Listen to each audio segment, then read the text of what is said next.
Hello, my name is David Hazen, and I made this slideshow to convince you that it's not that hard to figure out how we can be the change.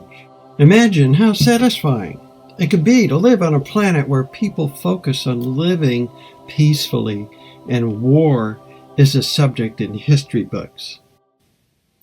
When I was 21, I built a two-hull kayak to escape from the wars within my family. I used it to journey solo from Lake of the Woods along the Canadian border to Lake Superior, about 200 miles in 10 days. I was deeply troubled, so this trip was for me like a vision quest. One evening, as I was standing on the shore, lost in worries, feeling sorry for myself, and watching the moon rise, a chipmunk was on my shoe catching the crumbs of the graham cracker I was eating when suddenly, thwomp, an owl opened its wings right behind me and reversed its attempt to snatch the chipmunk. In a flash, my worries were gone. I became present and connected to the natural world around me simply by being startled. It was a rare moment in a life journey that was accelerating toward an experience of living in hell.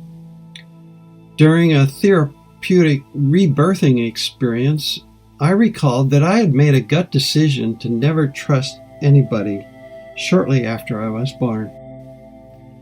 My dad, a child of an alcoholic, was a rigid authoritarian that delivered punishment with a belt. He died when I was 14, and I was full of guilt and rage.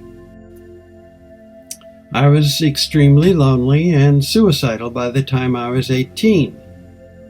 This graph shows my emotional tone as it went up and down, but mostly down, as I began using drugs and alcohol to escape my feelings. I got married, wrecked a car, got divorced, got arrested, and ended up in treatment at the age of 41 because I was so ashamed that my son, whom I had basically abandoned after the divorce, he was horribly ill in the hospital with tubes running all out of him, and I feared hospitals are the places you go to die. And I had become verbally and physically abusive with my second wife. Recovery has been nothing short of miraculous. Our marriage keeps getting better and better, now at 42 years. And we both had to learn how to manage anger. This diagram by systems thinker Ervin Laszlo matches my personal journey so closely that I now believe that nations at war evolve in the same pattern as family systems affected by alcoholism. Any organic system, Laszlo said, is constantly overcorrecting or undercorrecting for external changes. It becomes increasingly unstable until it cannot resolve an existential crisis with its current skill set and falls into a hole, or literally hits bottom.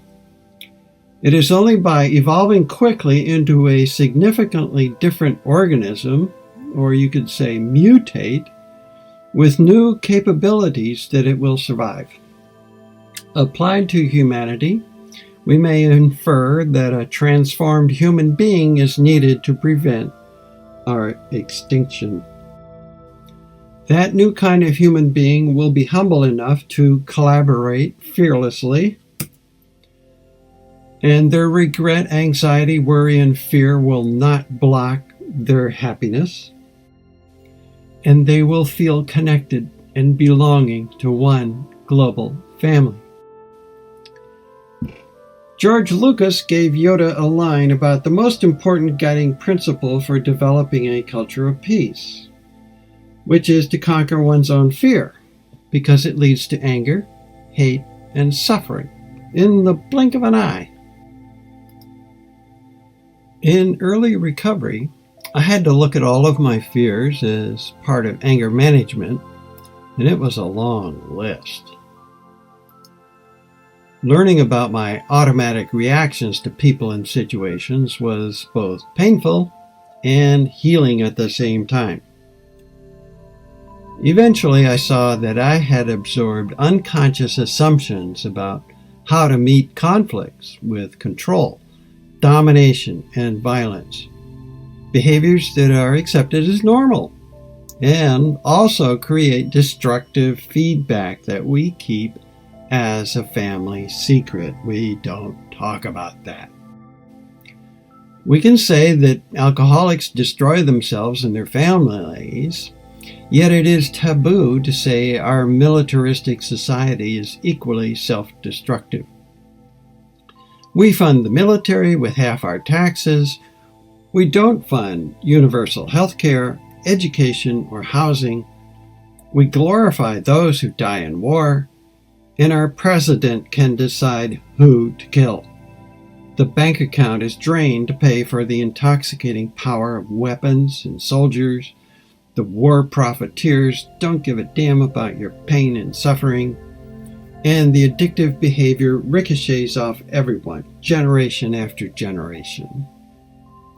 It is an examination of these family secrets that offers the greatest leverage for restoring not only individuals but entire cultures to health. Since the 1980s, public health experts have accepted that violence is a behavioral, psychologically contagious, or psychogenic disease. If it is an addiction, then it is treatable, and the disease is not only separate from the individual, like a cancer or diabetes, it is no longer a moral issue. Furthermore, we have compassion for the individual, seeing their violence as a tragic failure to communicate their needs. The unspoken message of violence is, "Get away from me. I cannot tolerate your presence. I cannot communicate with you. I am not in community with you. You do not belong to me." It is a message of extreme distrust and fear that justifies any means necessary to control and dominate other people. I define violence dependency as domination disorder, the compulsively repeated alteration of brain chemistry through physical, verbal, emotional, or any of the other countless forms of violence in order to control frustration, grief, or pain quickly, without changing the thoughts or behavior that cause these negative feelings. That escape from negativity into a sense of control accumulates into emotional armor, within which we are not aware of anything below our necks. We become numb to our feelings. We become cold, cruel, and often physically ill. Above all, we are blind to what we are doing to ourselves. We blame our violence on everyone else. If you feel powerless to have any effect on large-scale systems of violence, you have become a victim not of the world you see, but the way you see the world. And I dare you to see things differently. Daring requires trust that your personal thoughts and behavior really do have an impact on the evolution of the global peace system. If you have any doubt that you have a role in changing the lives of thousands of people, read this amazing science-based book about networks of networks. It will help you to imagine how one person stepping outside the culture of violence can start a ripple moving toward the wave of beloved community. And we cannot do this alone. It takes a group to encourage us to detach from our many fears and limiting beliefs. Gradually, in stages, self-examination with powerful questions develops the relaxation response to our regret, anxiety, worry, and fear. Small, confidential networks of mentors and apprentices, not prescriptions from authority, provide the safe space for doing this kind of inner work without restrictions. And I can send you a PDF of a handout I have for you of this slide and additional questions, challenging questions for you to use in discovering your personal ability to break the cycles of violence. The basic principle is if we honestly share our thoughts and feelings in a safe space, we build trust with others, and we begin to heal when we feel we have been heard. We learn to say the words spontaneously coming from our hearts that we most need to hear. And this will happen when we start talking without rehearsing in advance what we have to say. So, as we repair our self-image, we begin to see new ways we can serve the common good. And that service empowers us to expand our efforts even further. Changing our self-image from victim to co-creator flips our relationships from power over to power under as we connect with other people's unmet needs, collaborate with the changes they can make on their own, and share helpful insights from our own experience. A co-creator of beloved community trusts their neighbors to have within them the solutions to vexing problems if they are simply asked some really good questions in small circles of trust. And these are just a few. And I also created a handout with even more questions. Just ask me for them. Angelus Arian said, quote, "If we have as much sense as a goose, we will stay in formation with those who are headed the same way we are. People who share a common direction and sense of community can get where they are going more easily because they are traveling on the thrust of one another. Sometimes we need to be startled in order to break free from our misery, connect to the present moment, see perhaps for the first time where we are, and accept ourselves and others just as we are, incomplete, still learning, and trust we are all part of the change we wish to see in this world. There's nothing to figure out, analyze, fix, manage, or control. Just be on the bus."